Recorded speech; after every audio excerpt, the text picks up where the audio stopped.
सत्संगत जी, प्यार से कहना धन निरंकार जी। तो ये जो आप सबका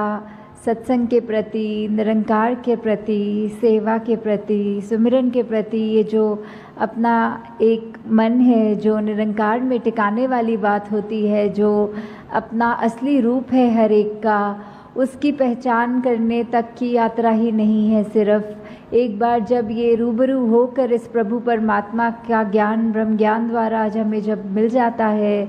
तो उसके बाद जीवन को कैसे जीना है, वो सब बातें जो इस सत्संग रूप से हमें शिक्षा मिलती है, उसको किस तरह अपने जीवन में अपनाना है। तो वही भाव आप सबका आज दिख रहा है कि चाहे आज कुछ भी करा जा सकता था दिन में, पर आप सब ने ये वो डिसीजन लेकर कि आज सत्संग ही किया जाए। तो उस तरह ये जो नहीं भी आ पाए और उनका भी ध्यान था सत्संग में आने का, या आप सब ये जो आए भी, तो कैसे ये समय की बात है कि अपना यूज़ जो किया उसको इस प्रभु परमात्मा निरंकार के एहसास में बिताने वाली बात आ जाती है कि कैसे हमारा एक एक पल ये प्रभु परमात्मा निरंकार ने जो हमको बख्शा है, उस पल को हम सदुपयोग करते हुए कि किस तरह हमारी इंटेंशन की बात होती है वो कि हमें सत्संग में आकर एक एक पल सिर्फ आकर बैठ के चले जाना नहीं, पर एक एक वक्ता, चाहे छोटे बच्चे की ज़ुबान से था, बुज़ुर्ग की, बहन भाई, जिनसे भी कविता रूप, गीत रूप, स्पीच रूप, जो भी बोला सबने, वो एक एक वचन ऐसा था जो पूरे जीवन में एक इम्पैक्ट पॉजिटिव कर देता है। तो आज उसी तरह सत्संग में भी हमने ये सब जो आज सुना है, तो दातार कृपा करे कि ये ताउम्र हमारे जीवन में ये अच्छी बातें, ये हमारे सिर्फ बोल तक नहीं रह जाए, कान में घुस के सिर्फ दूसरों को सुनाने के लिए नहीं रह जाए, बल्कि हमारी सोच में, हमारे व्यवहार में, हमारे कर्मों में भी झलके। तो ये पंक्तियों में जिस तरह ये बात हो रही है हरदेव वाणी में कि ये सुख की बात है, ये जो हर एक को जो अपने जीवन में सुख की प्राप्ति करने के लिए क्या एक रास्ता अपनाना है। जिस तरह अभी सत्संग की भी बात हुई, उस तरह यही कि युगों युगों से देखा जाए तो संतों का तो दिल ऐसा ही हुआ है जो सिर्फ अभी की बात नहीं है, चाहे कलयुग हो, सतयुग हो, द्वापर हो, कोई भी समय ले लें, कि संतों ने तो हमेशा यही चाहा है कि एक जो हर एक को कैसे मन में चैन दिया जाए, हर एक को किस तरह अपने असली रूप इस परमात्मा का दर्श दीदार करा दिया जाए, और कैसे उस तरह फिर एक जो पहचान कराई जाए, अच्छे गुण दिए जाए, उसी में ही एक ये परमानेंट सुख छुपा है। छोटे छोटे सुख तो कहीं ना कहीं हर समय पे मिल जाते हैं, पर ऐसा कौन सा सुख है जो हर समय एक जैसा ही हो और वो उस सुख में कुछ बढ़ा ना जाए, कोई घटा ना जाए। तो वो वाला सुख जो एक ब्लिस की अवस्था होती है, जो एक चैन से भी ऊपर उठ के, खुशी से भी ऊपर उठ के जो वो सुख है, तो वो सुख सिर्फ तभी मिल सकता है जब हम संतों का संग कर लेंगे। कि संतों का जब तक संग हमारे जीवन में आएगा नहीं, तब तक हम कैसे अपने जीवन को उस मुकाम तक लेकर जाना संभव नहीं होता, क्योंकि संत ही हैं जो हमको प्रेरणा देते हैं हमारे जीवन को सुधारने के लिए। और एक बार हमें वो जब पता लग जाता है कि ये क्या सच्चाई है, तो हम अपने जीवन में एक वो परमानेंट सुख, एक जो हर समय रहने वाला सुख, उसको प्राप्त कर लेते हैं। हाँ जी। भला सोचते जो औरों का खुद अच्छे बन जाते हैं, सच्चाई के साथ रहें तो खुद सच्चे बन जाते हैं। तो ये सच्चाई जो हमेशा के लिए ही सच्चाई है, जैसे कोई सच्चाइयाँ ऐसी हैं जो अभी हैं, कुछ पल के बाद नहीं है। जैसे अभी अगर रात्रि का समय है तो कुछ घंटों के बाद वो झूठ हो जाएगा, क्योंकि वो दिन हो जाएगा। तो ऐसे कुछ सच्चाइयाँ कुछ समय के लिए रहने वाली सच्चाइयों की यहाँ बात नहीं हो रही। वो बात ही कि कैसे एक निरंकार प्रभु परमात्मा, यही सच्चाई ये तब भी थी जब ये ब्रह्मांड बना नहीं था, ये धरती बनी नहीं थी, और ये तब भी रहेगा जब सब कुछ ख़त्म हो जाएगा। हर कुछ जो माया का रूप है उस रूप से हटकर जो भी है वो सब निरंकार है, वही एक ही सच्चाई है, कायम दायम रहने वाली सच्चाई।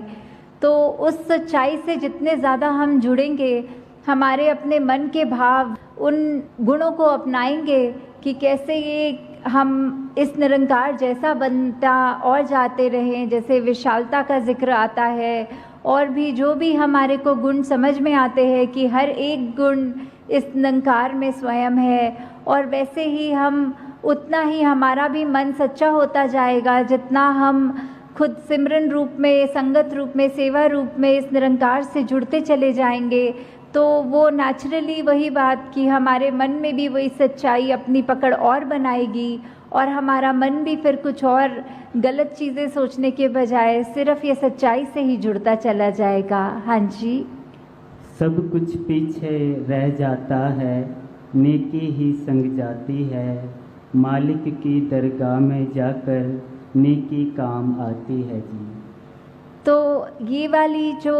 हमारा जीवन काल मिला है, इसमें हमको जहाँ कर्म करने की पूरी आज़ादी है, वहाँ ये जो नेकी की बात हो रही है, जो नेकी की शिक्षा दी जा रही है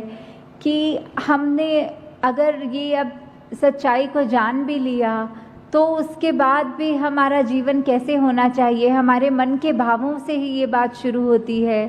कि हम अगर अपने मन में ये सिखलाइयों को, जो एक ह्यूमन वैल्यूज़ होती हैं, ये एक दूसरे की हित रखना, एक दूसरे को खुशी देना,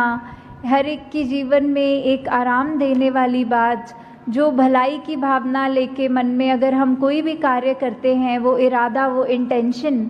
वो ही बहुत मायने रखता है। कि कर्म से पहले तो वो हमारी इंटेंशन की बात है कि कर्म तो फिर भी बाद में करेंगे, पहले तो उसको सोचना ही, वहीं से ये यात्रा शुरू है। तो ये नेकी करने की बात कि जितना हम जीवन में निरंकार से जुड़े रहेंगे, उतने ही हमारे कर्म कुछ भी गलत हमसे नहीं करवाएंगे। हम खुद वो चेतन अवस्था में रह कर कि निरंकार हर समय है, प्रभु परमात्मा हर समय हमें देख रहा है, तो कुछ जानबूझकर तो गलती नहीं कर पाएंगे। और वही बात कि मन में सिर्फ अच्छाई जब रहेगी तो ये नेकी का रास्ता लेके हम ना कि सिर्फ अपना ही जीवन संवारेंगे, पर औरों के लिए भी, उनके जीवन में भी हम और उनको भी खुशी दे सकेंगे। और यही नेकी है जो हमारे साथ सदैव हमारे जीवन काल में, जहाँ हमारे को एक अच्छा जीवन जीने की कला बख्शेगी। और वही बाद में भी जहाँ वो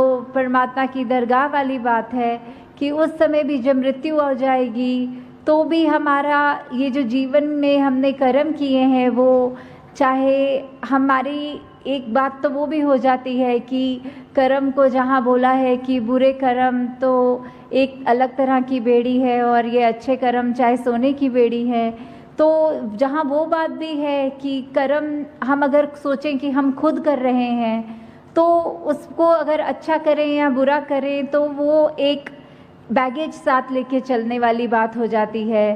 पर जब हमने पहले ही प्रण में जहाँ ये तन मन धन को सरेंडर वाली बात, ये समर्पित कर दिया इस परमात्मा के आगे कि सब जो बख्शा है उसी का है, तो ये ख्याल भी और ये कर्म भी जो भी हमारी तो कोई औकात नहीं कि करें। तो जब उस भाव से हम रहेंगे और हमारे अच्छे कर्म हमसे होते जाएंगे तो फिर वही बात है, वही कर्म है जो आगे हमारे मृत्यु के समय भी हमारे साथ जो आगे जाएंगे। हाँ जी।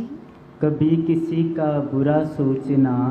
सबसे बुरी बुराई है, कहे हर देव भला कर सबका,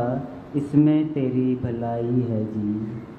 तो ये सरबत के भले वाली बात कि हर एक में कोई फ़र्क ना करते हुए कि ये भलाई की भाव जब मन में है, ये मन में जो रोशनी जग गई है, तो फिर उस रोशनी ने कोई पार्शियलिटी नहीं करनी, कोई ऐसा नहीं सोचना कि सिर्फ इस व्यक्ति के लिए ही रोशनी है, इस व्यक्ति के लिए अंधेरा है। तो वो जब रोशनी जगी है तो वो हर एक बराबर है, आगे हर एक को ही उतना ही दिखना है। तो हमने भी अपने नज़र में कोई फ़र्क नहीं करना। वो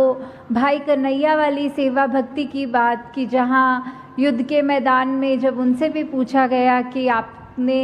ये सेवा रूप में पानी पिलाना है, तो उन्होंने कोई फ़र्क नहीं किया कि ये हमारी सेना है और ये दुश्मन की सेना है। उनको भी वही भाव लगा कि सभी अपने हैं। ये जो अपनापन, ये जो सभी अपने वाली भाव है, वो उस भाव से जो सेवा की गई उनकी भी, तो वही एक मूल बात है कि जब ये परमात्मा प्रभु ये ही एक है और हम उसके संतान, चाहे कितने भी भिन्न भिन्न दिखते हों, आदतें कितनी अलग हों, खान पीन, कोई पहनावा, कोई रहने की जगह, कोई देश, जितने भी अलग हम उस तरह दिख रहे हों, पर ये जोत तो एक ही है जो हमारे साथ है, जो हम जिसका अंश अपने आप को बोलते हैं, परमात्मा का अंश ये आत्मा, सब में वो ही एक बराबर आत्मा है। तो कोई उस तरह का फ़र्क ना जब करें और अपने आप पे ये सुधार हमेशा जारी रखें कि हम बस अपना एक जो सही मार्ग है उस पर ही चलते रहें, ठीक बातें करें, सही अपना उच्चारण रखें, तो वही बात हमारे जीवन में खुशबू भी जहाँ डालेगा, वही हमको और निम्रता की ओर भी लेकर जाएगा। हमको अपने कर्मों के ऊपर वो अभिमान भी नहीं होगा और हमेशा वो सेवा भावना जहाँ सभी अपने हैं, उस नज़रिए की तौफीक भी हमको हमारे साथ रहेगी। तो दासी सभी से यही एक कामना करते हुए कि निरंकार का जो पहचान हमें मिली है, हमको अपने कर्मों में ये एक एहसास हमेशा रखना है और साथ ही जहाँ अपने आप को तो ठीक मार्ग पे सेल्फ करेक्शन मोड पे रख के हर चीज़ को करना है, साथ ही कोशिश ये भी हो कि हम जितने भी और हमारे जानने वाले हैं, हम उन तक भी ये सच्चाई की वे आवाज़ पहुँचाएँ कि जिस तरह हमको ये तौफीक मिली है, दातार कृपा करे हर एक के घर में एक ये ज्ञान उजारा होकर उनको भी ये रोशनी मिले। सत्संगत जी, धन्यवाद।